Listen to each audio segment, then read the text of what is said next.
कई लोगों की रुचि केवल दर्शन में होती है, कथा श्रवण में नहीं होती। उन लोगों को जगन्नाथ जी दर्शन करा दो, बद्रीनाथ दर्शन करा दो, वो आपसे कह भी देंगे कभी कहीं तीर्थ जाओ दर्शन के लिए, हमको जरूर बताना। लेकिन आप उनसे कह दोगे कि भाई हम कथा करा रहे हैं, कथा नहीं सुन पाएंगे भैया, कभी कहीं तीर्थ जाओ, धाम में जाओ तो हमको ले चलना। दर्शन हमसे चाहे जितने करा लो, घुमा फिरा चाहे जितना लो, लेकिन कथा बैठ के सुनने के लिए मत कहो। मतलब वो नेत्रों से तो भक्ति करते हैं पर कानों से भक्ति नहीं करते। कई लोगों की दर्शन भक्ति प्रगाढ़ होती है और कई लोगों की नाम भक्ति प्रगाढ़ होती है। बहुत ध्यान से सुनिएगा। नाम भक्ति कैसे? कीर्तन में खूब गवा लो, कीर्तन में खूब नचवा लो, कीर्तन में खूब उन्माद संकीर्तन करा लो, लेकिन कथा सुनने की मत कहो, प्रसाद पाने की मत कहो। क्यों? प्रसाद में स्वाद नहीं आता, महाप्रसाद बढ़िया नहीं लगता, हम तो होटल पर जाके पाएंगे। मतलब एक भक्ति भाव में तो निपुण है पर दूसरे भक्ति भाव में कहीं ना कहीं लेश होता है। ऐसे भक्त को यह मानना चाहिए कि वो ठाकुर जी के द्वारा स्वीकारित नहीं है। अरे जो प्रस्तुत कर दिया जाए हर चीज में अव्वल रहे। मतलब कथा सुनवा लो, सुनने में भी निपुण है, तीर्थ यात्रा करवा लो, तीर्थ यात्रा में भी निपुण है, परिक्रमा करवा लो, परिक्रमा में भी निपुण है, ठाकुर जी का श्रृंगार करवा लो, श्रृंगार में भी निपुण है, ठाकुर जी का नाम गुणगान करवा लो, वो उसमें भी निपुण है। भगवान की किसी भी भक्ति में अपने आप को कम ना समझे, हर स्थिति में प्रगाढ़ रहे। ध्रुव जी महाराज कहते हैं ये भक्त का धर्म होता है। भक्ति के जितने प्रकार हैं वो सब प्रकार उसको आने चाहिए। एक प्रकार में भी वो निपुण ना रहे, अनिपुण ना रहे। अब आप लोग विचार करो किस भक्ति भाव में आप निपुण नहीं हो और उसी पर प्रयास करो कि अब यही करना है, इसी में ही मुझे प्रवीण होना है। जैसे अपने प्रियतम को रिझाने के लिए प्रियतमा प्रियतम को प्रिय लगने वाली हर भावना को धारण कर लेती है, ऐसे ही भक्तों को ठाकुर जी को प्राप्त होने वाले हर साधन को स्वीकार करना चाहिए। नाम आश्रित भी रहे, कथा आश्रित भी रहे, दर्शनाश्रित भी रहे, महाप्रसाद आश्रित भी रहे, परिक्रमा आश्रित भी रहे, तीर्थ यात्रा आश्रित भी रहे, हर क्रिया को करने में निपुण है। किसी में भी कहते हैं ना कि कई लोग संसार में ऑलराउंडर होते हैं, उनसे खाना बनवा लो, उनसे गाना गवा लो, उनसे गाड़ी चलवा लो, उनसे कपड़े पहनवा लो, उनसे ये काम करवा लो। ऐसे ही ऑलराउंडर भक्ति में हो, कुछ करवा लो, सब में निपुण है। ठाकुर जी के संबंध की कोई भी क्रिया करने में अनिपुणता नहीं है। आज ही विचार कीजिए, ऐसी कौन सी भक्ति क्रिया है जिस क्रिया को आप अच्छे से नहीं कर पाते हैं, और उस क्रिया में आज से ही ध्यान लगाना शुरू कीजिए कि ये मुझे अच्छे से करना है। सब लोग इधर देखो, इधर देखो, हम क्या कह रहे हैं वो सुनो, ये तो चलता रहेगा। अपनी एक निष्ठा, भैया आप ये भीतर वाले जो गार्ड साहब इनसे कहो हल्ला नहीं करें, जो वार्ता करनी है बाहर जाके करें, सबको बैठने दें, जहां जगह मिल जाए बैठन दो अब तो सबन को। बस आप लोग ध्यान रखना कि श्री जगन्नाथ महाप्रभु चितचोर हैं, लेकिन कई बार कथाओं में अपने गणों को चैन चोर बना के भेज देते हैं। तो बस उसका ध्यान रखिएगा कि कहीं किसी के आभूषण आदि नहीं चुर जाएं। बाकी तो प्रेम से आप सब लोग जहां जगह मिले बैठ के कथा सुनो। आज नंदोत्सव है इसलिए बीच में ये व्यवस्था है, कल रविवार है, कल और भी लोग होंगे तो कल इसको और व्यवस्थित कर देंगे ताकि सबको बैठ के सुनने को मिले। हम क्या कह रहे हैं, अपनी प्रत्येक भगवत परायण स्थिति को प्रगाढ़ कीजिए। कई लोग हैं वो स्वरूप बहुत अच्छा बनाते हैं, तिलक बहुत अच्छा लगाते हैं, तिलक अच्छा लगाएंगे, ये बढ़िया, शिखा बढ़िया सजा के रखेंगे, केश आदि बढ़िया बना करके रखेंगे, कपड़े वपड़े बिल्कुल ऐसे पहन के, महाराज देखते ही लगता है कि शंकराचार्य जी के बाद यही हैं। इनको देख करके, उनकी चाल आदि देख करके यूँ लगता आहा कितना भक्त आ रहा है। यहाँ पर रुद्राक्ष पहन करके घूमेंगे, पैरों में भी बढ़िया कुछ पहन लेते हैं, बहुत बढ़िया श्रृंगार करके घूमते हैं।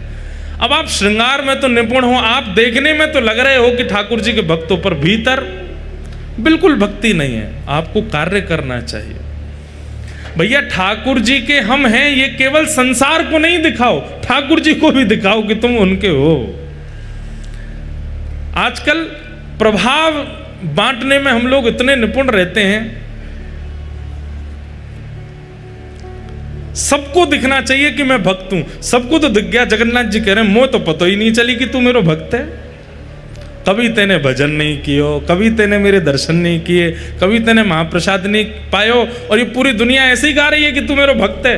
महाप्रभु जगन्नाथ जी भी कहते, अच्छा किसकी चर्चा हो रही है बाहर? बोले फलाने की चर्चा हो रही। अच्छा वो भक्त है मेरा? दाऊदा तक के हम्बे लाला चर्चा तो यही है। अरे भैया बाहर ते भक्त दिख रहा है, भीतर ते तो कभी मुख स्मरण कियो ने। जिन भेषा मारो सावरो रीझे, जिन भेषा मारो सावरो रीझे। अब वैसे तो मीराबाई की पंक्ति है, यहां भेष में सब आ रहा है, कर्म भी आ रहा है। जिन कर्मों से मेरे सांवरे रीझ हैं, जिन क्रियाओं से मेरे सांवरे रीझ हैं, जिन व्यवहार से मेरे सांवरे रीझ हैं, सब कुछ आ जाता है भेष के अंदर। इसमें लोक रंजन की भावना नहीं होनी चाहिए। मेरे ठाकुर जी रीझ। श्री बलराम दास जी जगन्नाथ महाप्रभु के परम भक्त हुए। उनको सेवा मिली थी कि जगन्नाथ जी के सामने बैठ के पद गाते थे, और जगन्नाथ जी बड़े प्रसन्न होकर के बलराम दास जी को सुनते थे। लेकिन एक दिन उन्होंने देखा कि घुंघरुओं की आवाज आ रही है, वो पद गा रहे हैं, घुंघरू बज रहे हैं। जैसे ही उन्होंने पीछे मुड़ करके देखा तो एक परम सुंदरी उनके उस राग पर नृत्य कर रही थी। बलराम दास जी बोले कितना अच्छा नाच रही है। अब बलराम दास जी का मन क्या हो गया, अभी तक तो गाते थे कि जगन्नाथ जी रीझ हैं, अब किस लिए गाने लगे? ये रीझे ताकि बढ़िया नाचे और बढ़िया नृत्य करे और बढ़िया। अब तो अगले दिन दोनों की मिली भगत हो गई, बलराम दास जी बैठ करके गाते और वो नृत्य करने आती। तीसरे दिन तो दोनों में चर्चा शुरू हो गई। बलराम दास जी कहते कल तुम पीले वस्त्र पहन के आना, कल मैं चंदन का भाव गाऊंगा और तुम उस पर नृत्य करना, परसों तुम ये पहन के आना। अब जगन्नाथ जी तो किनारे हो गए। बलराम दास जी का मुख्य उद्देश्य क्या हो गया? मंदिर का आश्रय लेते हैं, जगन्नाथ जी की सन्निधि लेते हैं, पर गाते किसके लिए? कन्या के लिए। जगन्नाथ जी बोले अच्छा, आज तक तो हमको रिझाते थे, अब इनको रिझाने के लिए गा रहे हो। बंधुओं ये बात मुझ पे भी लागू होती है, और अपनी वाणी की सेवा करने वाले वो हर उस व्यक्ति पर लागू होती है जिसकी वाणी सुन करके हजारों असंख्य लोग भगवत शरणागति लेते हैं। आपकी वाणी का प्रयोग किसी जन के रंजन के लिए नहीं होना चाहिए। ये मुझसे रीझें, वो मुझसे रीझें, वो मुझसे रीझें, नहीं।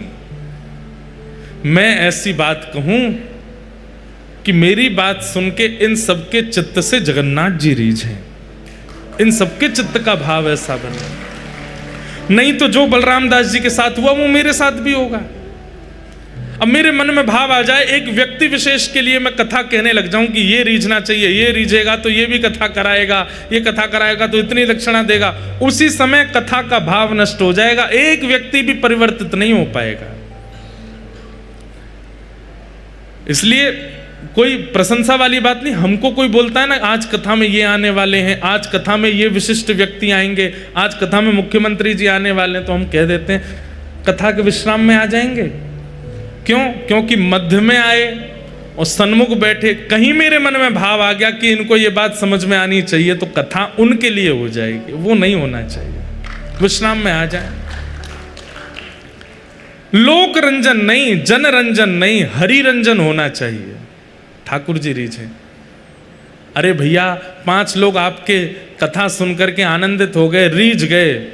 5 लोग कल को आपके बारे में कुछ गलत सुनेंगे तो 5 ही गाली भी देंगे। लेकिन महाप्रभु जगन्नाथ जी एक बार रीझ गए, कल को पूरी दुनिया आपकी विपरीत हो जाएगी, महाप्रभु जगन्नाथ जी भी तब भी आपकी साइड ही लेंगे। बोले मैं या तो रीझो भयो हूं, या को त्याग कैसे कर सकूं? आज भले ही पूरी दुनिया इसके विपरीत है, पर मैं या के संग हूं। महाप्रभु जगन्नाथ जी ऐसे प्रेमी हैं। तो बलराम दास जी कन्या का रंजन करने लगे, दोनों में मित्रता इतनी बढ़ गई कि अब तो प्रेम हो गया। और प्रेम नहीं हुआ, संसारी प्यार हुआ।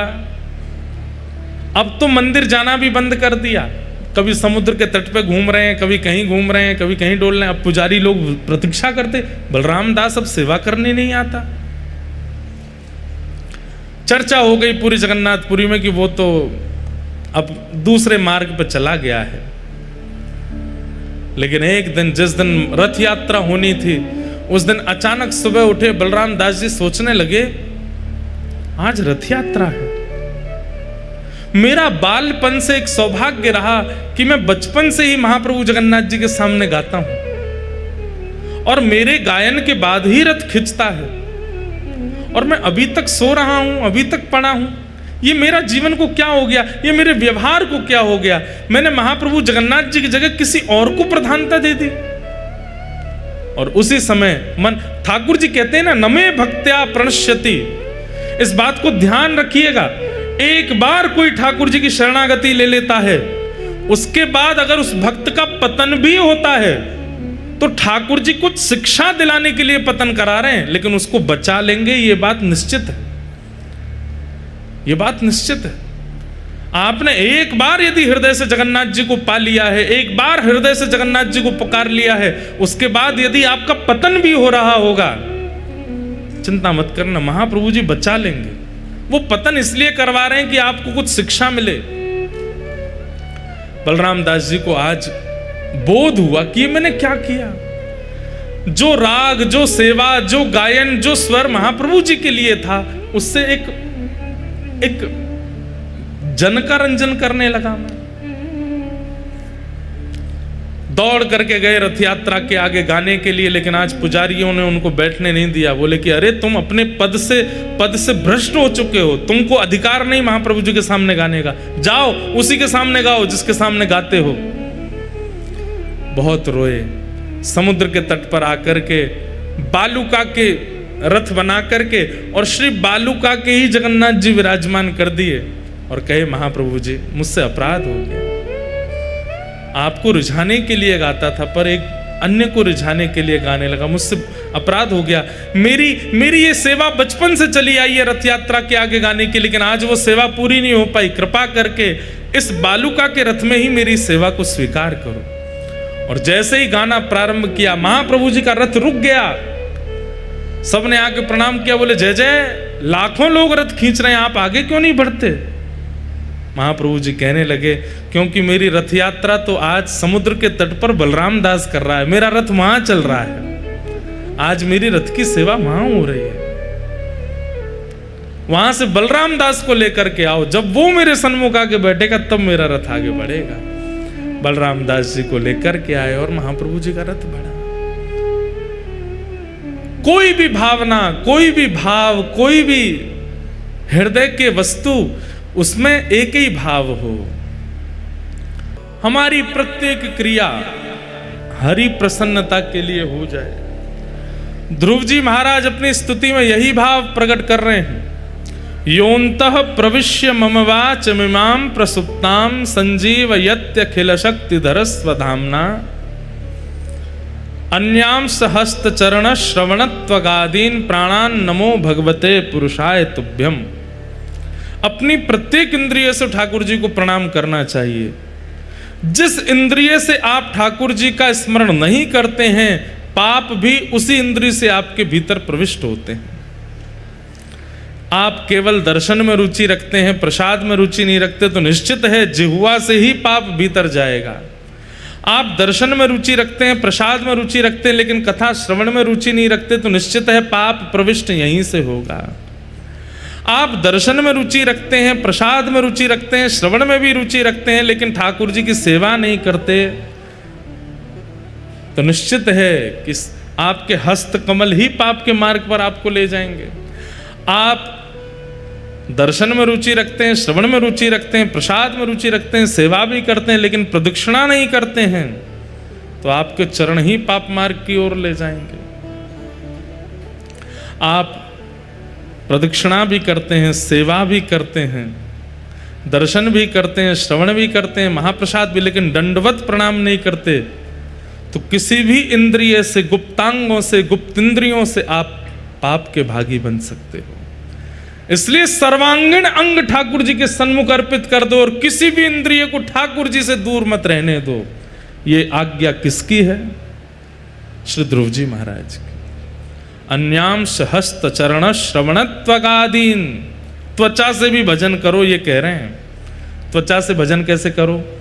बंधुओं, ये जो तिलक धारण करते हैं, हम लोग तो एक तिलक धारण कर लेते हैं और बहुत जल्दीबाजी होती है तो पूर्ण तिलक भी धारण नहीं कर पाते, नहीं तो 12 तिलक धारण करने की आज्ञा दी गई है। अपनी त्वचा पर भी तुलसी धारण करो, तिलक धारण करो, दोनों भुजाओं पर, वक्ष पर, उदर पर, पीछे गर्दन पर, शिखा पर 12 तिलक होने चाहिए।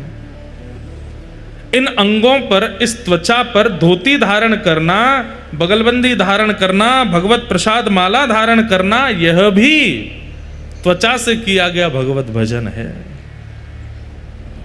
प्रत्येक इंद्रिय से ठाकुर जी को भजो। भगवान की मंगलमयी स्तुति गाकर के श्री ध्रुव जी महाराज ने ठाकुर जी को प्रसन्न किया।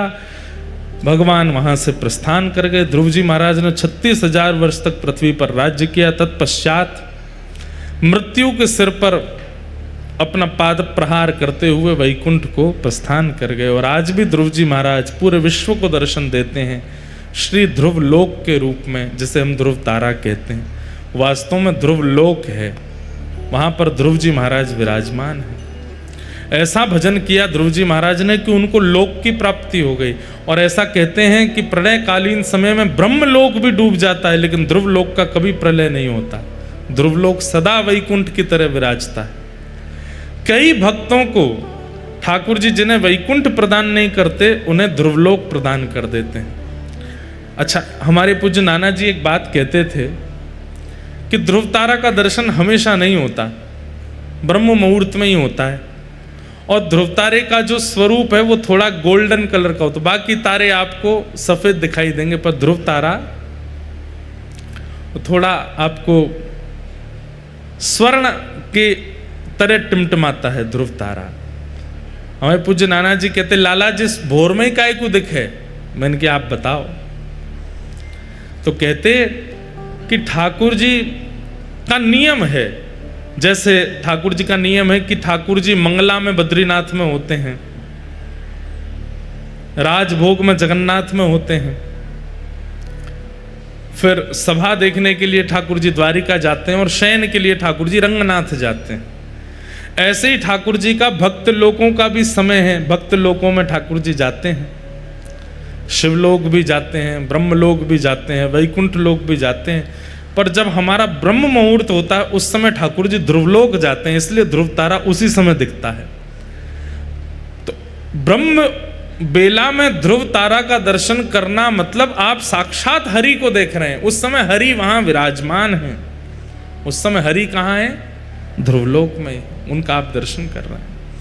ध्रुव जी और ध्रुव जी के परिकर को दर्शन देने के लिए ठाकुर जी ब्रह्म मुहूर्त में जाते हैं, इसलिए ध्रुव तारा ब्रह्म मुहूर्त में ही दिखता है। अब साइंटिफिक रीजन तो चाहे जितने बना लो, पर भाव का दर्शन तो यही है कि ठाकुर जी उस समय जाते हैं। ध्रुव जी महाराज असंख्य दीपों से ध्रुव लोक को तैयार करते हैं, इसलिए ध्रुव तारा टिमटिमाता है मंगल बेला में। उस समय ठाकुर जी वहां होते हैं। ऐसे ध्रुव जी का चरित्र सुनाया। ध्रुव जी के वंश में आगे राजा अंग हुए, अंग के पुत्र बैन हुए, बैन के यहाँ भगवान पृथु के रूप में प्रकट हुए, जिनके कारण धरती को पृथ्वी कहा जाता है।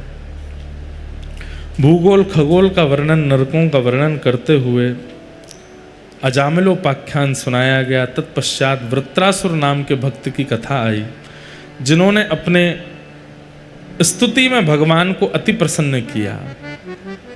अहम हरे तव पादै कमूल दासानुदासो भवतास्म भूयः मनस्मरेता सुपतेर्गुणांस्ते गृणीत वाक्कर्म करोतु काय। वास्तव में जगन्नाथपुरी में हम अलग प्रकार की कथा कह रहे हैं। पिछले 3 दिनों से महाप्रभु जगन्नाथ जी का रसामृत चल रहा था, लेकिन आज हमें क्रम पूरा करना है, इसलिए जल्दी जल्दी हम सबका स्पर्श कर रहे हैं। ये सारी कथाएं कहीं कहीं विस्तार रूप से सुनाई जा चुकी हैं। अब वृत्रासुर स्तुति, ये वृत्रासुर स्तुति कुछ दिनों पहले ऑस्ट्रेलिया के मेलबर्न में कथा हो रही थी। वहां 3 दिन वृत्रासुर की स्तुति पर ही चर्चा हुई थी। बहुत अच्छी कथा हुई थी। आप सब लोग जिनको भक्ति पथ का अनुसरण करना है उस कथा को जरूर सुनना है। कैसी सुंदर स्तुति गाते हुए श्री वृत्रासुर भगवान को प्रसन्न करते हैं। अहम हरे तब पादैक मूल दासानुदासो भवतास्म भूयः मनस्मरेता सुपतेर्गुणांस्ते गृणीत वाक्कर्म करोतु कायः ननाक पृष्ठम न च पारमेष्ठम न सार्वभौमम न रसाधिपत्यम न योग सिद्धिरपुनर्भवम वा समंजसत्वा विरहय्य कांक्षे अजात पक्ष इव मातरम खग स्तन्यम यथा वत्स तराच्छुदार्था प्रियम प्रियैव विशुतम विषन्ना मनोरविंदाक्ष दृदिक्षते त्वाम। वृत्रासुर की स्तुति। तत्पश्चात भगवान के परम भागवत श्री प्रहलाद जी का चरित्र आया, जिनके लिए भगवान नृसिंह बनकर के प्रकट हुए। बंधुओं, दक्षिण भारत में नृसिंह भगवान का सुंदर स्थान है, परंतु अगर उत्तर भारत की बात करें और उत्तर भारत में पूरब, पश्चिम और उत्तर तीनों को मिलाकर के बात करें तो सबसे पहले नृसिंह देव की स्थापना श्री जगन्नाथ मंदिर में हुई है। यहाँ जिन जगन्नाथ जी के मंदिर में आप अगर पश्चिम द्वार से प्रवेश करोगे या पश्चिम द्वार के पास जाकर के देखेंगे तो ऊपर आपको महाप्रभु नृसिंह देव के दर्शन होंगे, नृसिंह भगवान के दर्शन होंगे। कहते हैं ये प्रथम नृसिंह हैं आकृति रूप में, इसलिए उनका दर्शन, उनको प्रणाम निश्चित करना चाहिए। नृसिंह भगवान को प्रणाम करने से रक्षा होती है। किस भाव की रक्षा होती है? हम आप सब लोग जीवित अवस्था में संसार से तो अपनी रक्षा कर सकते हैं। आजकल रक्षा के कवच की सबसे ज्यादा आवश्यकता हमारी भक्ति को है। हमें नजर कम लगती है, हमारी भक्ति को नजर बहुत ज्यादा लगती है। हमारे प्रेम भाव को नजर लगती है, प्रिय भाव को नजर लगती है। ठाकुर जी के प्रति जो हमारा समर्पण है उसको नजर बहुत लग जाती है। उसके लिए क्या करें? नृसिंह भगवान का नित्य स्मरण करो। नृसिंह भगवान भक्ति को नजर से बचाएंगे। भैया, शरीर को नजर लग गई तो केवल सिर में दर्द होएगा, रूप को नजर लग गई तो नेक सांवले है जाओगे, लेकिन अगर भक्ति को नजर लग गई तो ठाकुर जी से दूरी हो जाएगी। और ठाकुर जी से दूरी अगर है गई तो इससे बड़ा दुर्भाग्य इस संसार में जन्म लेने के बाद और कोई हो नहीं सकता। इसलिए नृसिंह भगवान का नित्य स्मरण केवल इसलिए करो कि हे नृसिंह भगवान, हमारी भक्ति की रक्षा करना, इसको नजर ना लगे। कौन नजर लगाता है भक्ति को? माया। माया जवनिका छन्न माज्ञादोक्षजमव्ययम न लक्ष्य से मूढ़ दृशा नटो नाट्य धरो यथा। कुंती महारानी कहती हैं माया ही नजर लगाती है। जैसे आप लोग महाप्रभु जगन्नाथ जी का दर्शन करने के लिए आए, पुरी आए किस लिए थे? महाप्रभु जगन्नाथ जी का दर्शन करने के लिए आए, लेकिन पुरी में आते ही आपने देखा कि समुद्र में कोई विचित्र प्रकार का एक नौका है, उसमें डोलने से बहुत सुख मिलता है।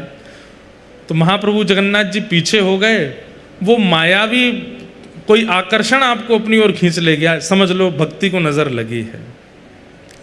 जैसे श्री बलराम दास जी महाराज ठाकुर जी के सामने गा रहे थे, लेकिन तभी एक नृत्य करने वाली के प्रति उनका भाव चला गया, ये भक्ति को नजर लगती है। एक तरफ महाप्रसाद रखा है, दूसरी तरफ पिज्जा रखा है, और पिज्जा देख के मुंह में पानी आ रहा है, महाप्रसाद देख के कह रहे हैं ये तो रोज ही पा रहे हैं। ये भक्ति को नजर लग रही है। महाप्रभु जगन्नाथ जी सामने खड़े हैं, लेकिन तभी कोई अति सुंदर आपके बगल में आके खड़ा हो गया तो उसके प्रति आपका भाव चला गया, ये भक्ति को नजर लग रही है। भक्ति को नजर ना लगे, उसके लिए नृसिंह भगवान का स्मरण करो। हम आपको सत्य बता रहे हैं, आपके सामने चाहे कितने भी आकर्षक वस्तु प्रस्तुत क्यों ना हो जाए, नित्य नृसिंह भगवान का स्मरण इसी भाव से करो कि हमारी भक्ति को नजर ना लगे। कितने भी भाव प्रस्तुत हो जाएं, आपका मन विचलित नहीं होगा। महाप्रभु जगन्नाथ जी जब सामने आएंगे तब कौन बगल में आया, कौन इधर खड़ा था, कौन पीछे, आपको पता ही नहीं चलेगा। तब केवल महाप्रभु जी दिखेंगे। ऐसे श्री नृसिंह भगवान का नित्य स्मरण किया कीजिए, और हो सके तो ये श्लोक याद कर लीजिए कि सत्यम विधातुम निज भृत्य भाषितम व्याप्तिं च भूते स्वखिलेषु चात्मनः अदृश्यतात्यद्भुत रूपमद्वहं स्तंभे सभाया न मृगम न मानुषम। अच्छा, एक बात और, नृसिंह भगवान का स्मरण करने से माया अपनी ओर आकृष्ट क्यों नहीं करेगी? क्योंकि नृसिंह भगवान सब जगह विद्यमान है। जब आप नृसिंह भगवान का आवाहन नहीं करते तो आपको सुंदर व्यक्ति दिखाई देता है। जब आप नृसिंह भगवान का आवाहन नहीं करते तब आपको आकर्षक मायावी वस्तुएं दिखाई देती हैं। लेकिन जब आप नृसिंह भगवान का स्मरण करते हैं तो नृसिंह बसे प्रति खम्मन में, आप जिसे देख रहे हैं उसमें भी नृसिंह हैं, सब जगह नृसिंह हैं। केवल खंबे से प्रकट नहीं हुए हैं, वो तो हिरण्यकश्यप ने कहा है प्रहलाद जी को, अच्छा सब जगह है तो क्या इस खंबे में? बोला हाँ है। और जब भेदन किया तो भगवान प्रकट हो। इसका मतलब ये नहीं खंबे में ही है, सब जगह है। जैसे ही आप नृसिंह भगवान का स्मरण करके अपने दिन का प्रारंभ करते हैं, आपके आंखों के आगे आने वाली मायावी वस्तु भी नृसिंह बन जाएंगी। और जो वस्तु उपभोग की होगी वही उसी का ही उपयोग आप करोगे। जो उस उपभोग की नहीं होगी, अपने आप मन उसके प्रति खट्टा हो जाएगा। नहीं सेवन करना है इसका। ये नृसिंह भगवान के आराधन का प्रभाव है। जिस वस्तु के सेवन से, जिस व्यक्ति के संस्पर्श से, जिस व्यक्ति के संपर्क से आपकी भक्ति नष्ट होती हो, उस मार्ग उस व्यक्ति के सामने आती, उस वस्तु के सामने आती आपका मन अपने आप विचलित हो जाएगा। ये नृसिंह भगवान के आवाहन का प्रभाव है। इसलिए नित्य नृसिंह भगवान को प्रणाम करो। प्रहलाद जी महाराज ने नृसिंह भगवान को प्रकट किया। हिरण्यकश्यप का वध करने के बाद प्रहलाद जी को गोद में लेकर के नृसिंह भगवान उनसे पूछने, एक विष्णु प्रिया नाम की एक जयपुर की भक्त थी, सुनो। जयपुर के राजा जय सिंह, उनकी पुत्री थी विष्णु प्रिया। और वो विष्णु प्रिया बचपन से ही कृष्ण भक्त थी। जयपुर के राजघराने में ये प्रथा रही कि वे सब लोग ठाकुर जी के भक्त रहे, इसलिए श्री गोविंद देव जी भी जयपुर आ गए, गोपीनाथ जी भी जयपुर आ गए, मदन मोहन जी भी जयपुर आ गए। ये जयपुर वाले हैं इसलिए ताली बजा रहे हैं। जयपुर दूसरा वृंदावन है। हमें तो बहुत सुख मिलता है वहां पर, ठाकुर जी इतने प्रेम से विराजे। तो जयपुर के राजा जयसिंह, उनकी पुत्री विष्णु प्रिया ठाकुर जी की परम भक्ति थी। लेकिन विष्णु प्रिया ने एक दिन सत्संग में जगन्नाथ रस कथा सुनी, और जब जगन्नाथ जी के बारे में विष्णु प्रिया ने सुना तो इतनी भावना उनकी जुड़ गई महाप्रभु जगन्नाथ जी से। अब तो वे अनुचरों को भेजने लगे, दर्शन करने भी गई, जगन्नाथ जी का दर्शन करके आनंदित हो गई। वो पद है ना, मेरो मन गिरधर छवि पे अटक्यो, ऐसे विष्णु प्रिया के साथ हुआ। वो जब महाप्रभु जगन्नाथ जी का दर्शन करने आई तो मेरो मन जगन्नाथ में अटको। वो जगन्नाथ जी की ऐसी प्रिय हो गई कि उन्हें महाप्रभु जगन्नाथ जी की याद आती रहती थी। इतनी स्मृति हुई कि एक बार उन्होंने किसी संत से कहा कि मैं क्या करूं, मुझे जगन्नाथ जी की बहुत याद आती है, पर इतना दूर है एक तो श्री क्षेत्र, पिताजी साल में एक बार तो अनुग्रह करके ले जाएंगे लेकिन बार बार नहीं जाने देते। तो किसी संत ने कहा, नित्य ही कोई ना कोई जगन्नाथपुरी जाता है, आप पत्र लिख करके जगन्नाथपुरी भेजो।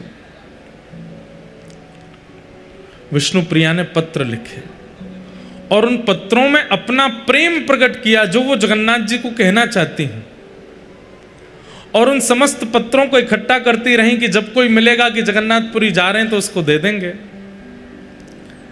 तब राजा ने अपने ही एक सेवक को आज्ञा की कि हमारा बहुत मन हो रहा है कि महाप्रसाद का भोग आवे जगन्नाथपुरी से, तुम जगन्नाथपुरी जाओ और वहां से महाप्रसाद लेके आओ। विष्णु प्रिया को जब ये बात पता चली तो उसने सारे पत्र इकट्ठे करके एक लिफाफे में डाल करके उस सेवक को दे दिए। राजा ने स्वर्ण मुद्रा अलग दी, विष्णु प्रिया ने स्वर्ण मुद्रा अलग दी, बोले मेरी तरफ से है, पिताजी ने जो तुमको आज्ञा दी तुम उसको करना, पर मेरे पत्र महाप्रभु जी को पहुंचा देना। तो अनुचर है। स्वर्ण मुद्रा लेने के बाद चल रहा था घोड़े पे बैठ करके, थोड़ी देर बाद लगा बहुत भार हो गया है, देखूं क्या क्या सामग्री ऐसी जो काम की नहीं उनको फेंक दूं। उसने वो पत्र निकाला, खूब सारे पत्र थे, एक दो पत्र पढ़ा तो जोर जोर से हंसने लगा। ये भगवान तो पूजने की वस्तु है, ये क्या प्रेम पत्र जैसे लिख दिए हैं, और वो पत्र वहीं फेंक दिए बीच मार्ग में। और अनुचर निकल पड़ा जगन्नाथ जी की यात्रा के लिए। जैसे ही वो जगन्नाथपुरी पहुंचा, कहते हैं रात भर उसको नींद नहीं आई। क्यों नींद नहीं आई? कि वो तो जगन्नाथपुरी आ गया, लेकिन महाप्रभु जी जिन पत्रों की प्रतीक्षा कर रहे थे वो पत्र लेकर के नहीं आए। महाप्रभु जी को नींद नहीं आ रही है कि मेरे पत्र आए होंगे, कहां हैं वो, अभी तक नहीं दिए इसने। ब्रह्म मुहूर्त में जैसे ही उसके नेत्र बंद हुए तो जगन्नाथ महाप्रभु रुदन करते हुए उसको दिखाई दिए और बोले तुमने अपने मतलब की वस्तु, अपने मतलब की सामग्री तो तुमने अपनी जेब में रख ली, और मेरी मतलब की वस्तु जो तुम जयपुर से लेके आए थे वो तुमने बीच रास्ते में फेंक दी। ये तुमने अच्छा नहीं किया। कल सुबह मेरा दर्शन करने जरूर आना, और तुम्हें कल पता चलेगा कि मुझे क्या प्रिय है। तुम्हारे मन में यह भावना है कि केवल स्वर्ण चांदी के आभूषण, पुष्पों के आभूषण, सुंदर सुंदर ये सामग्रियां ही मुझे प्रिय लगती हैं, तो कल सुबह दर्शन करने आना। वो अनुचर जैसे ही महाप्रभु जगन्नाथ जी का दर्शन करने के लिए गया तो क्या देखता है, महाप्रभु जगन्नाथ जी ने विष्णु प्रिया के द्वारा लिखे गए जितने पत्र थे उन पत्रों की ही माला अपने गले में धारण कर रखी, एक एक पत्र अपने गले में पहन रखा है। स्वयं गए और जहां पत्र पड़े थे स्वयं महाप्रभु जी लेकर के आए। इतने प्रिय लगते हैं ठाकुर जी को। हम तो निवेदन करते हैं कि बहुत स्मृति होती है तो जाना आवश्यक नहीं है, ठाकुर जी के लिए पत्र लिखो। आजकल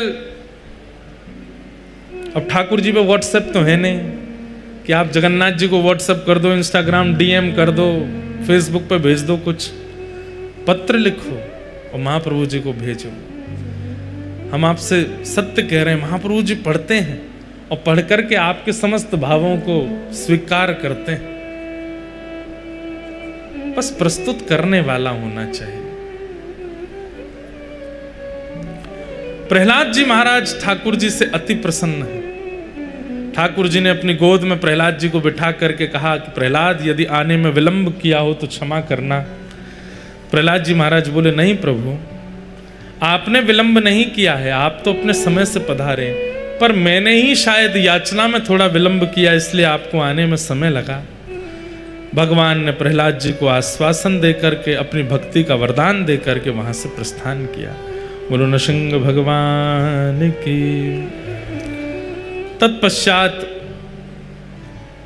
अन्य अन्य भाव सुनाए गए, बलि वामन अवतार की कथा सुनाई गई और गजेंद्र मोक्ष उद्धरण की कथा सुनाते हुए नवम स्कंद में सूर्यवंश के राजाओं का चरित्र सुनाया, गंगा जी के प्रादुर्भाव का विषय सुनाया और इन्हीं वंश कथाओं में प्रभु श्री राम के प्रादुर्भाव का चरित्र आया कि गुरुवर थे त्यक्त राज्यो व्यचरित अनुवनम पद्म पद्भ्याम प्रियाया पाणिस्पर्शा क्षमाभ्याम रजत पथरुजो यो हरिन्द्रानुजाभ्याम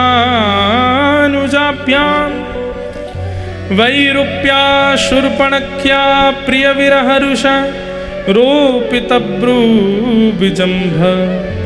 तस्ताब्धे सेतु खलदवदहन कौशलेन्द्रोवतान। भगवान प्रभु श्री राम का प्रादुर्भाव हुआ। एक श्लोकीय राम कथा यहां पर सुनाई गई और उस एक श्लोकीय राम कथा के द्वारा हम प्रभु श्री राम को बारंबार वंदन करते हैं। श्रीमद् भागवत जी में 2 अध्यायों में राम कथा है और वो 2 अध्याय की सुख रामायण कथा इतनी सुंदर है, इतने अद्भुत अद्भुत नवीन नवीन भाव हैं उसमें। ये जगन्नाथ जी राम भी हैं, ये जगन्नाथ जी श्री कृष्ण भी हैं, नारायण तो वो हैं ही। इन्होंने राम रूप में दर्शन कराए गोस्वामी तुलसीदास जी महाराज को। जब गोस्वामी तुलसीदास जी इनको देख करके घबरा गए, बोले अरे ये कैसे परमात्मा, इनके हाथ नहीं, पैर नहीं, मुख नहीं। गोस्वामी जी यहां से जाने लगे तो बीच मार्ग में ही जगन्नाथ जी प्रकट हो गए और श्री राघव रूप में प्रकट होकर के बोले, एक तो खुद हमारे ऐसे रूप का वर्णन कर देते हो और फिर खुद ही देख के घबरा जाते हो। गोस्वामी जी बोले, ऐसे रूप का वर्णन मैंने कब किया? तब ठाकुर जी बोले, बिन पग चलहि सुनहि बिन काना। किसने लिखी ये चौपाई? गोस्वामी जी बोले, ये तो हमने लिखी है। तो फिर बिना पैर के मुझको देख करके तुम घबरा क्यों रहे हो? आपको पता है महाप्रभु जगन्नाथ जी प्रसाद कैसे पाते हैं? ये आजान बाहु हैं, इनकी ऐसी भुजा क्यों है? ताकि मेरे समीप आने की इच्छा भी कोई रखता हो, किसी के मन में ये भाव हो कि पास जाके ही हमारा भोग स्वीकार होगा, पास जाके ही दर्शन स्वीकार होगा, उसको संकेत करते हैं महाप्रभु जी, चिंता नहीं करो, मेरे हाथ लंबे हैं, तुम जहां से प्रस्तुत करोगे वहीं मेरे हाथ आकर के सब ग्रहण कर लेंगे। इसीलिए गरुण स्तंभ के पीछे भोग मंडप है ना, गरुण स्तंभ के पीछे है ना भोग मंडप, वहीं भोग धरा जाता है ना। महाप्रभु जी का भोग वहीं रखा, जहां से आप लोग दर्शन करते हैं उसके भी पीछे भोग मंडप है, वहां महाप्रभु जी का भोग पधराया जाता है। महाप्रभु जी कैसे पाते हैं? बीच के सब लोग फिर जब बंद हो जाते हैं तो ऐसे ही पाते हैं, दूर दूर से उठा उठा के पाते हैं। आजान बाहु, लंबी भुजाएं महाप्रभु जी की। बिना करके सब क्रिया भी करते हैं, बिना कान के सुनते भी हैं, बिना पैर के चलते भी हैं। एक प्रकार से जगन्नाथ महाप्रभु ने गोस्वामी तुलसीदास जी से कहा, तुमने जैसा मेरा वर्णन किया है मैंने वैसा ही रूप धारण किया। खुद ही घबरा रहे हो देख करके। फिर गोस्वामी जी दर्शन करने के लिए गए और देख करके आनंदित हो गए, बोले जय हो प्रभु, मुझसे गलती हो गई, मैंने ही ऐसे रूप का वर्णन किया है और मैं ही घबरा रहा हूं। तो महाप्रभु जी राम रूप में भी दर्शन देते हैं और संभवतः या तो साल के श्रृंगारों में या पता नहीं कब महाप्रभु जी धनुष बाण भी धारण करते हैं? साल में होता है, करते तो हैं धारण, हाँ कभी करते हैं, धनुष बाण भी धारण करते हैं। हाँ? पौष में, पौष मास में एक तो हमारे पंडित जियों को पता नहीं कहां से खबर मिलती है, ये खुद हमारे संग रहते हैं, इनको कौन बता देता है? अच्छा, तो महाप्रभु जी धनुष बाण भी धारण करते हैं, राम वेश में भी आते हैं और श्री बलभद्र जी महाराज लक्ष्मण वेश धारण करते हैं, ऐसे रूप में भी दर्शन होता है। ऐसे प्रभु श्री राम को हम बारंबार प्रणाम करते हैं। तत्पश्चात भगवान के चंद्रवंश की कथा सुनाई गई और इसी चंद्रवंश में भगवान श्री कृष्ण रूप में प्रकट हुए। 2 श्लोकों में संपूर्ण कृष्ण कथा सुनाई। आकाश में बादल गरज रहे हैं, जैसे श्री ठाकुर जी के प्रादुर्भाव के समय गर्जना हो रही थी, मंदम मंदम जलधारा गिर रही थी, वैसा ही मौसम संभवतः बाहर प्रकट हो रहा है।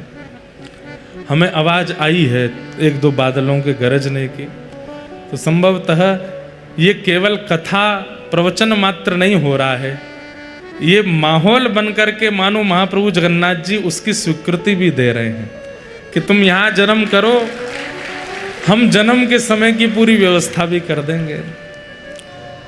तो निश्चित है कि महाप्रभु जी आज आज बहुत सुंदर हमें महाप्रभु जगन्नाथ जी का एक स्वरूप मिला।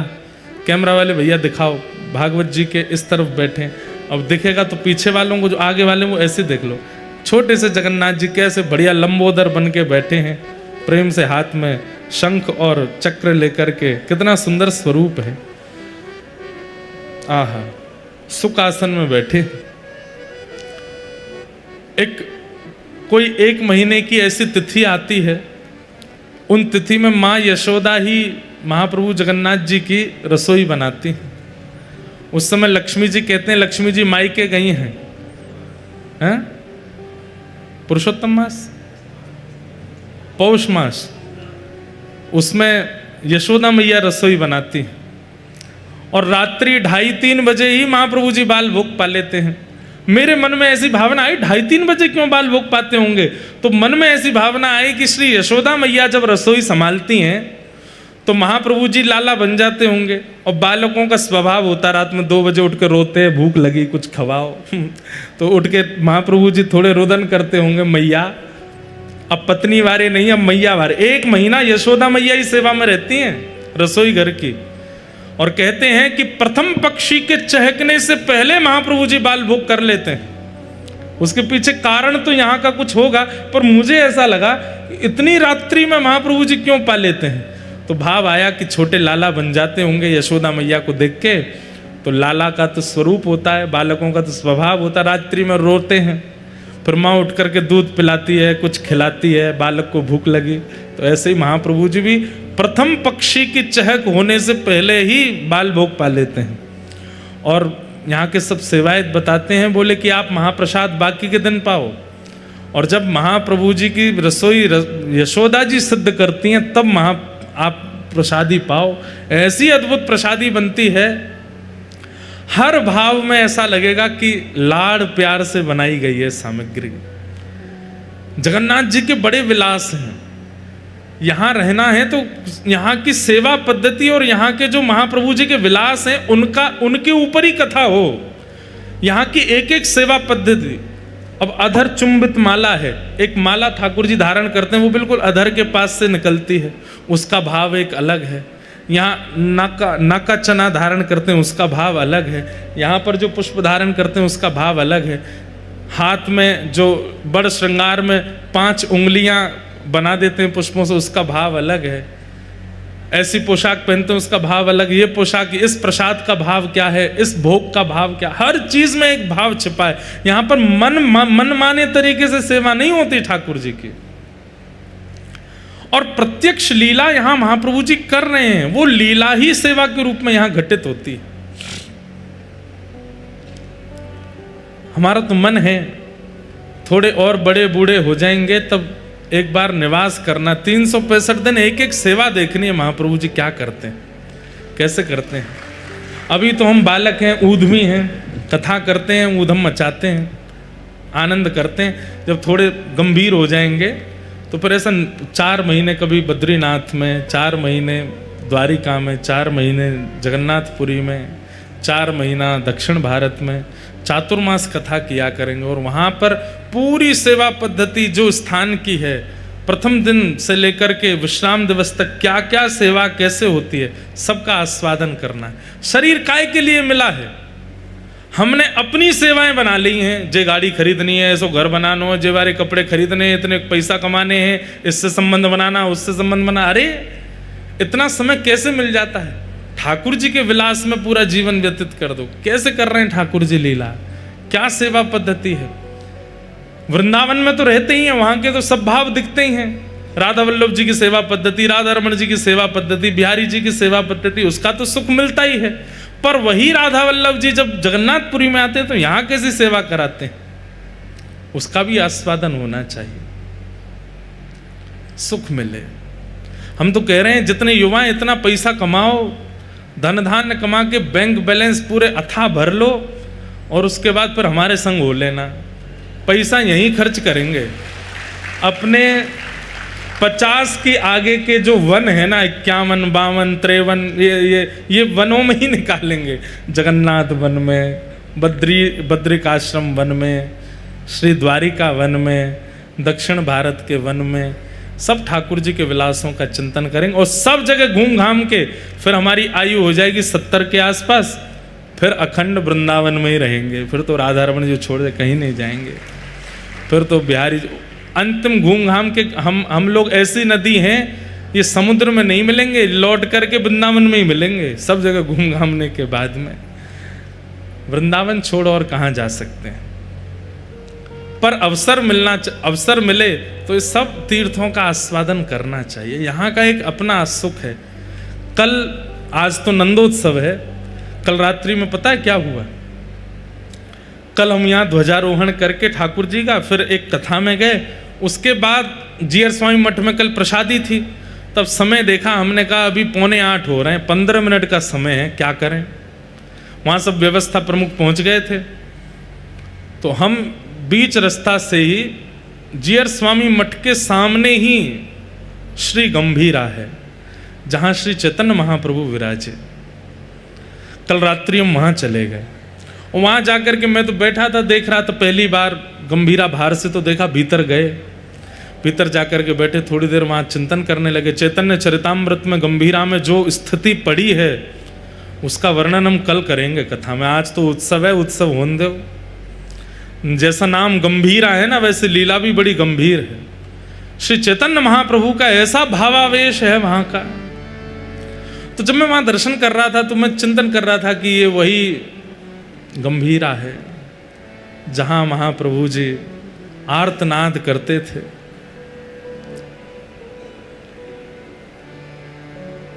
श्री कृष्ण ही गौर तनु बनकर के आए हैं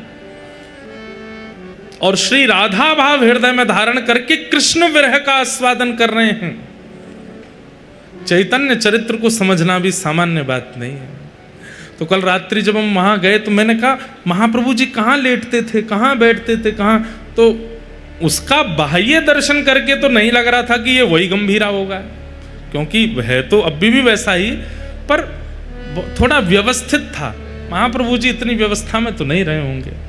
तो वहाँ के आचार्य चरण महाराज जी आए, वो हमसे बोले, आप सुबह अगर 8 बजे आओ तो हम आपको मूल गंभीरा का दर्शन कराएं।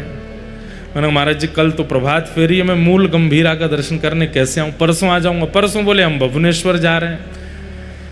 महाराज जी को पता नहीं क्या हुआ, थोड़ी देर में बोले, सुनो हम अभी दिखाते हैं आपको। चाबी लेके आए और जो कल हमने वहाँ दर्शन किया उसका मैं वर्णन नहीं कर सकता। ऐसे छोटे छोटे भीतर एक गुफा सी में ले गए, वहाँ छोटे छोटे कक्ष हैं। उन छोटे छोटे कक्षों में व्यक्ति बैठ नहीं सकता, व्यक्ति लेट जाए तो उठ नहीं सकता, बैठ जाए तो लेट नहीं सकता, एक आसन पर बैठ जाए तो दूसरा आसन नहीं धारण कर सकता। ऐसे ऐसे छोटे छोटे कक्ष, और वहाँ बैठ कर के हरिस्मरण करते थे श्री महाप्रभु जी। फिर और नीचे ले गए और नीचे ले गए, तब एक नीचे एक छोटा सा कक्ष, और उस कक्ष में से इतनी सी एक सुरंग जैसी, कहते हैं वो सुरंग सीधे जगन्नाथ मंदिर की ओर जाती है। महाप्रभु जी को जब जब भावावेश होता था वहीं से ही श्री मंदिर की ओर चले जाते, वहीं से अंदर से एक रास्ता समुद्र की ओर जाता। महाप्रभु जी समुद्र को यमुना जी मानते थे।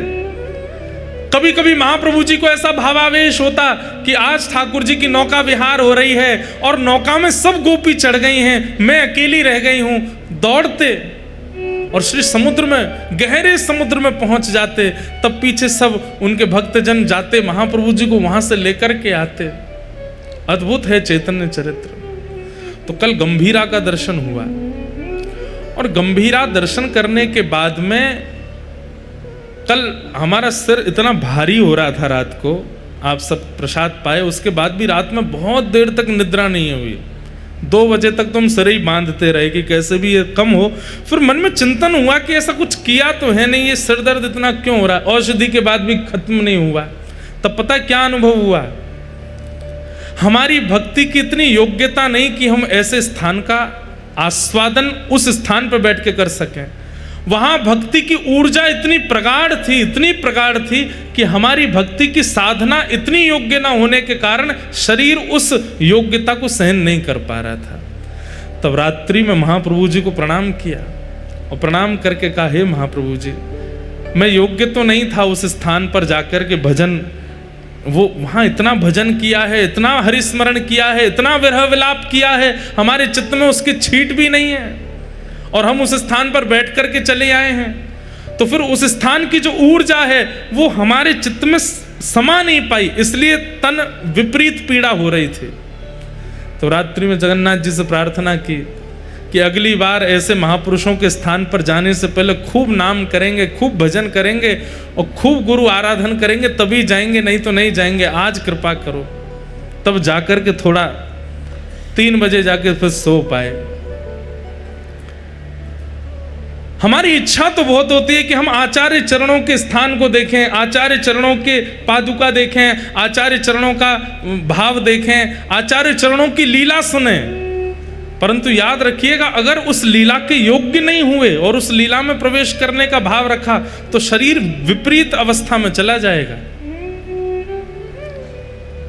इसलिए भक्त चरित्र श्रवण से पूर्व कम से कम नाम जप इतना करो कि उन भक्त की भक्ति की ऊर्जा आपका शरीर सहन कर सके।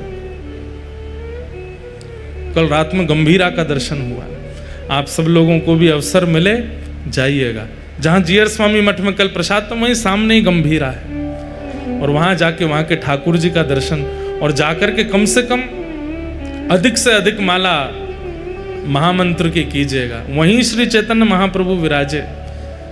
कल प्रयास करेंगे कि महाप्रभु जी के जगन्नाथ भाव की कल चर्चा करें।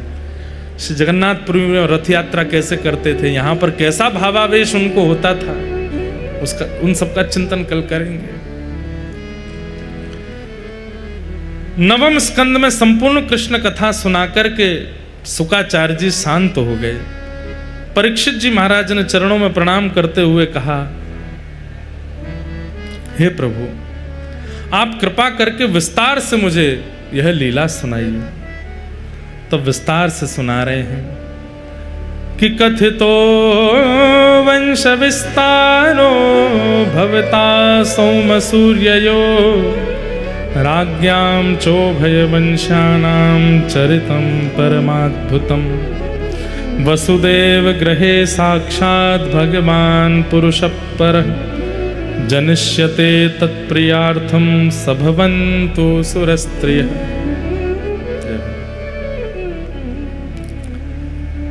परम कृपा है, आज हमारे मध्य में महाराष्ट्र में साहदा क्षेत्र है, जहाँ पर श्री नारायणपुरम तीर्थ की स्थापना हुई, जहाँ पर शेष शैया पर श्रीमन नारायण विराजमान। दक्षिण भारत के बाद उत्तर भारत, मध्य भारत में पहला ऐसा मंदिर निर्माण हो रहा है। जिन महाराज जी की सन्निधि में वह मंदिर निर्माण हो रहा है, वे आज पधारे हैं, उन्हें बारंबार जय जगन्नाथ जय जगन्नाथ जय जगन्नाथ जय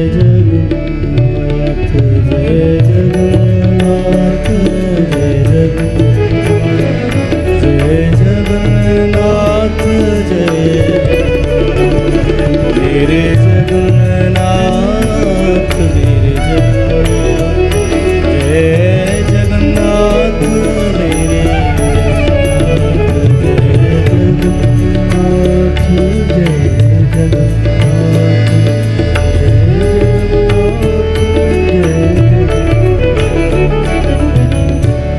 ऐसे नारायणपुरम तीर्थ, जहाँ पर शेषशाही नारायण शेषनाग पर विराजमान। अभी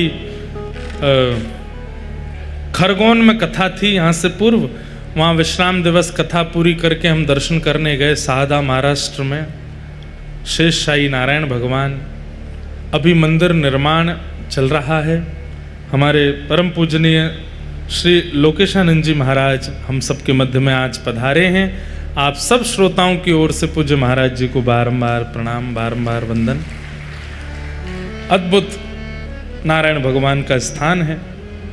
आप सब लोग निश्चित ही कभी महाराष्ट्र या मध्य प्रदेश के क्षेत्र में जाएं और साहदा के आसपास हों तो निश्चित वहां दर्शन करने के लिए जाइएगा।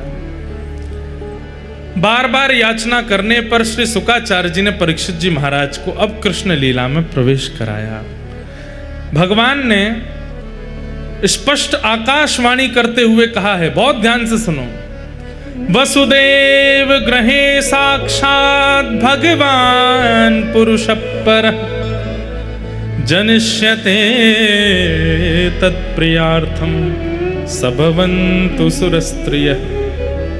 बंधुओं, एक तो होते हैं भगवान के अंशावतार और एक होता है पूर्णावतार।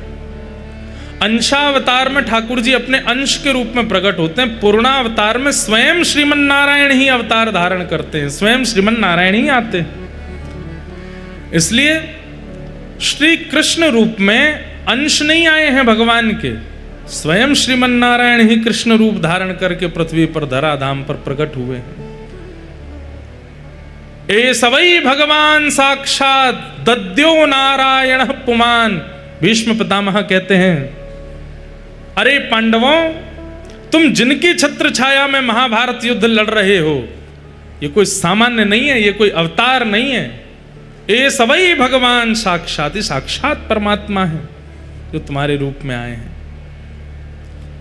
ऐसे हरि ने आकाशवाणी करते हुए कहा कि अब मैं पृथ्वी पर श्री कृष्ण रूप धारण करके आ रहा हूं।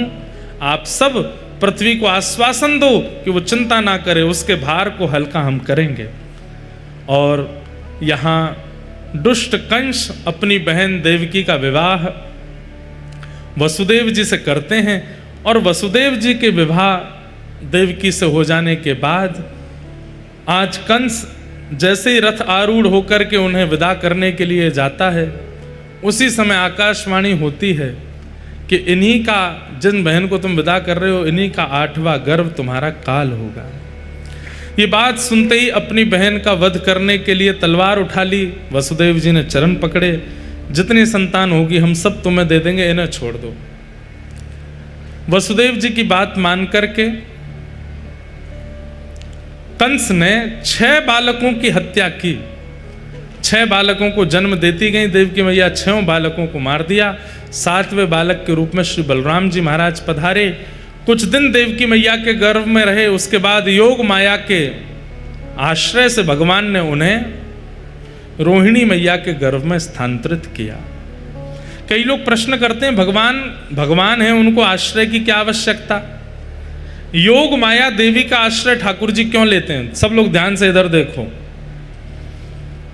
ठाकुर जी किसी भी रूप में जनमानस का अनहित नहीं चाहते।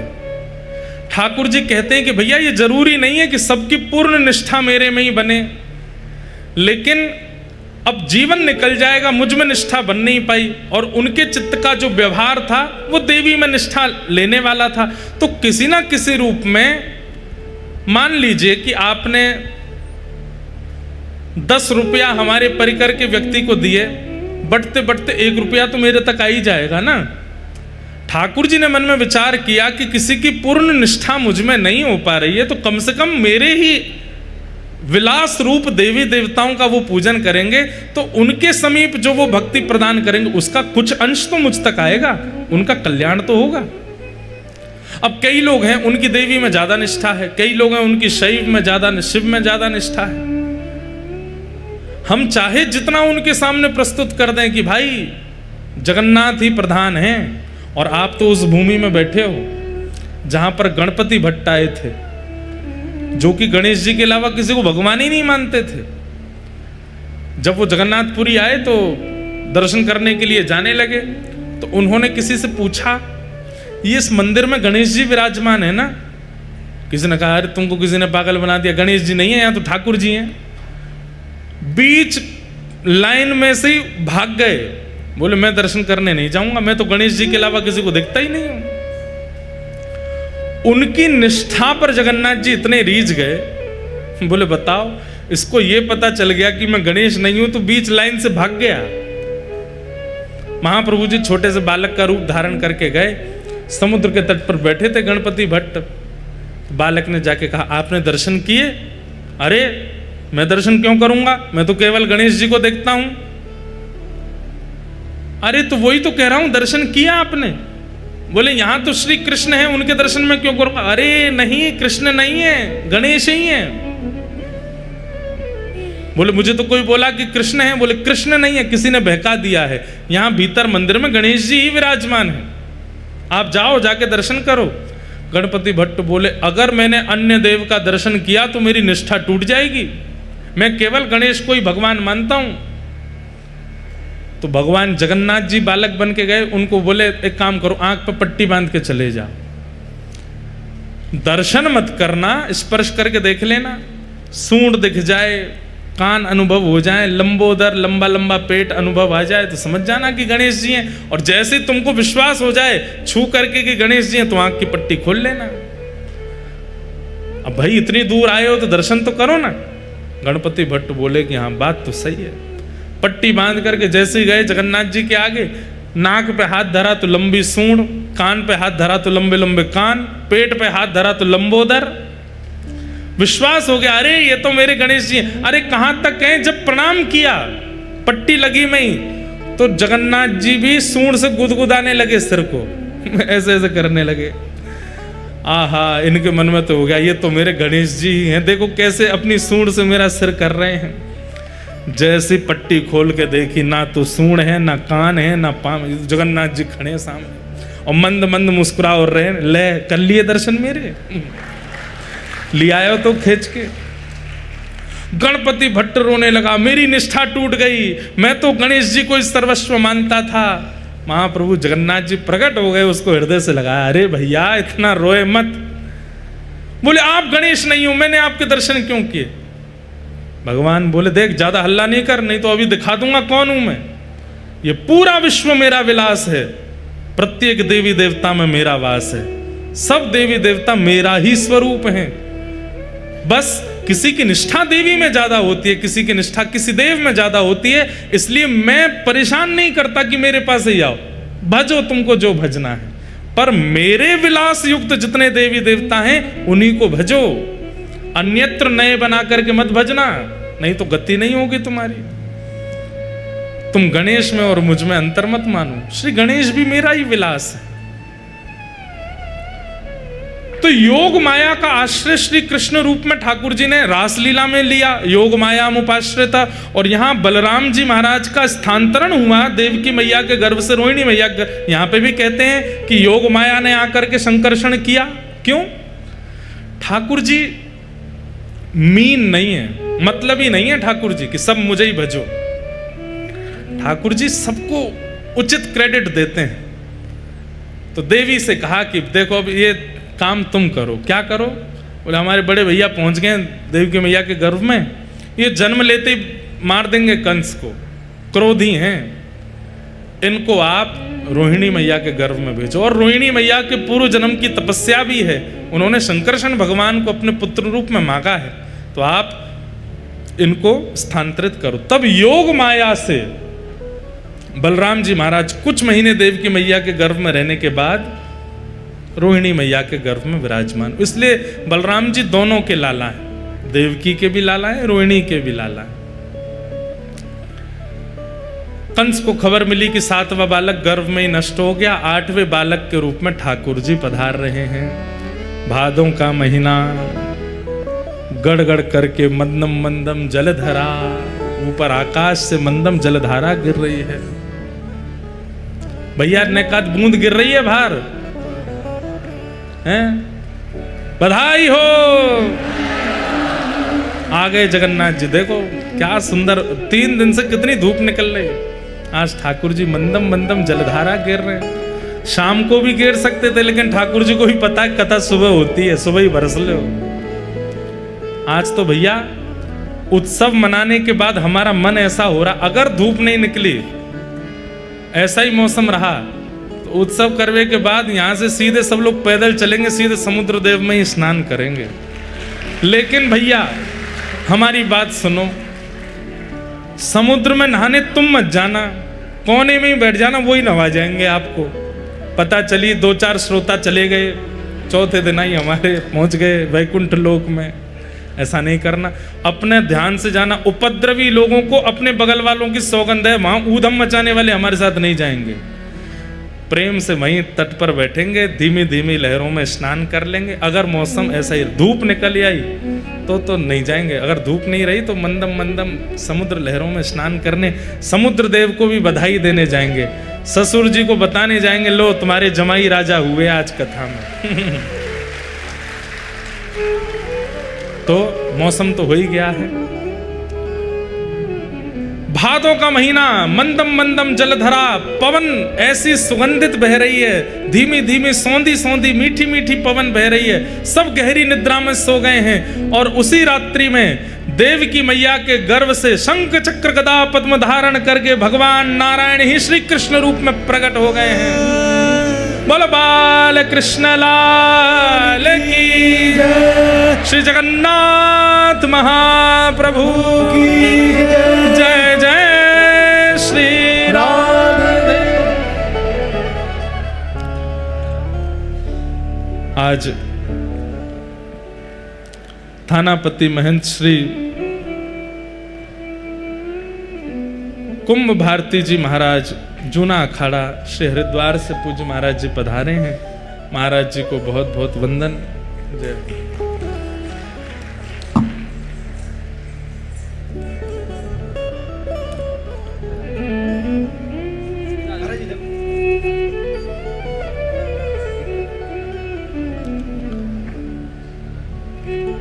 तमद्भुतं बालकमम्बुजेक्षणं चतुर्भुजं शङ्खगदायुधायुधं श्रीवत्सलक्ष्मं गलसौभकौस्तुभं पीताम्बरं सान्द्रपयोधसौभगम्। भगवान चतुर्भुज रूप धारण करके कौस्तुभ मणि गले में पहने हैं, पीताम्बरी पहन करके जैसे ही प्रकट हुए देव की मैया ने प्रणाम किया। प्रणाम करते हुए निवेदन किया, लाला अब बाल लीला करो, दो भुजाधारी है जाओ, छोटे से है जाओ। और श्री बालकृष्ण प्रभु नन्हे से बालक बन गए।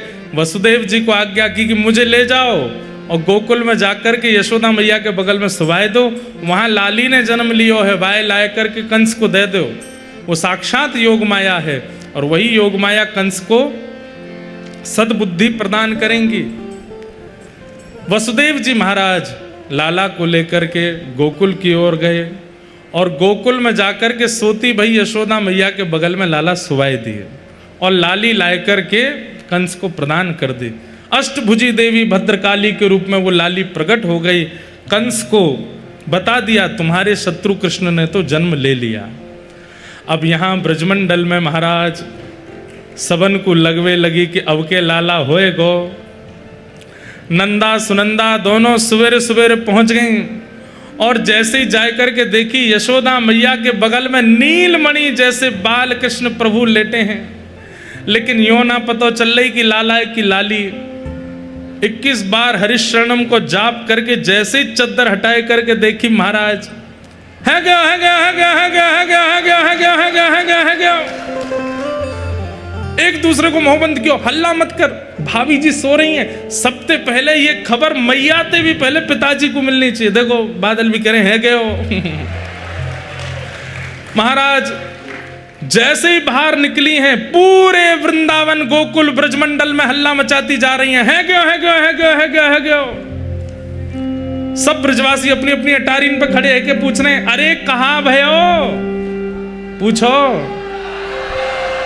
सबरे एक संग पूछो, है गयो है गयो है गयो है गयो है गयो है गयो। हम ना बता रहे, पहले हमें बताओ, हमें कहा दोगे तब बताएंगे। ऐसे ही नंदा सुनंदा कहती जा रही हैं। अटारी तो कोई पूछ रहा, अरे नंदा कहाँ भयो, बोले है गयो। कोई द्वार पे आके पूछ रहा, अरे नंदा सुनंदा कहाँ भयो, बोले अब तो है गयो। सब इतने व्याकुल हो गए सुनने के लिए, भयो का सब पीछे दौड़ रहे हैं। गौशाला अकेली नंदा सुनंदा नहीं पहुंची, हजारों ब्रजवासी भी पहुंच गए और सब ने जाके नंदा सुनंदा पकड़ी। बोले बता तो भयो का, बोले पहले बाबा को बताएंगे। नंद बाबा आए, अरे तुम काय को हल्ला कर रही हो, इतनी भीड़ लेके आ गई हो।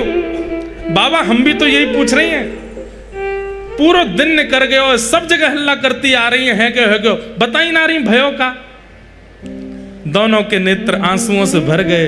नंद बाबा बोले, अरे नंदा सुनंदा, कहाँ भयो, तुम दोनों काय को रुदन कर रही हो, और रुदन भी कर रही हो, हंस भी रही हो। नंदा सुनंदा दोनों लिपट गई नंद बाबा से, बोले, अरे ब्रजवासियों, अरे नंद बाबा, इन सब ब्रजवासियों के आशीर्वाद सो, श्री यमुना जी के आशीर्वाद सो, श्री गौ माता की कृपा सो, विप्र ब्राह्मण संतन की कृपा सो, हमारे नंद बाबा के घर नीलमणि जैसा लाला भयो है। ओहो, जैसे ही ब्रजवासी ने सुनी लाला भयो है, जाने सुनी वो वही स्थिति में ही रह गयो है। सबन ने अपने सिर पर ढांटो मारो, सब अपने अपने घर गए। अब तो सब गलीन में सब ब्रजवासी कहते जा रहे हैं, है गो। अब जिनको नहीं पता वो भी पूछ रहे हैं, कहा भयो। सबसे जाके कह रहे हैं, अरे भैया कहा भयो मत करो, नंद बाबा के लाला भयो है। कौन भयो है? जगन्नाथ लाल भयो है। बोलो जगन्नाथ लाल की हो।